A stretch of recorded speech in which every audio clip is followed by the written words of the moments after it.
అక్రమంగా అన్యాయంగా మైనను జైల్లో పెట్టారని, అక్రమంగా అన్యాయంగా కాంగ్రెస్ పార్టీ రాష్ట్రాన్ని రెండు ముక్కలు చేసిందని మాట్లాడినావు. ఏం చూసి కాంగ్రెస్ పార్టీకి ఓట్లు వేయాలని మాట్లాడినావు. రాజశేఖర రెడ్డికి అవమానం చేసిన కాంగ్రెస్ పార్టీని మేము సమర్థిస్తామని మాట్లాడినావు. మరి కాంగ్రెస్ పార్టీ ఇంత అన్యాయం రాజశేఖర రెడ్డికి చేస్తే, వాళ్ళ అన్నకు ఎవరైనా అన్యాయం చేస్తే భరించలేడు వివేకానంద రెడ్డి. మరి ఆయన చనిపోయిన తర్వాత ఏ లోకంలో ఉన్నాడో ఆయన ఆత్మ ఘోషించదని నువ్వు కనుక్కోలేదా?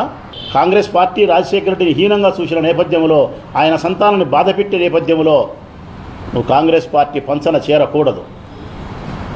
ఢిల్లీ పాలకులకు జీ హుజూర్ అనకూడదు. నువ్వు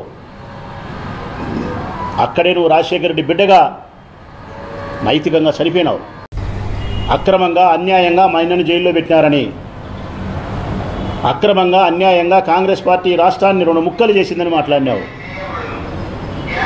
ఏం చూసి కాంగ్రెస్ పార్టీకి ఓట్లు వేయాలని మాట్లాడినావు. రాజశేఖర రెడ్డికి అవమానం చేసిన కాంగ్రెస్ పార్టీని మేము సమర్థిస్తామని మాట్లాడినావు. మరి కాంగ్రెస్ పార్టీ ఇంత అన్యాయం రాజశేఖర రెడ్డికి చేస్తే, వాళ్ళ అన్నకు ఎవరైనా అన్యాయం చేస్తే భరించలేడు వివేకానంద రెడ్డి.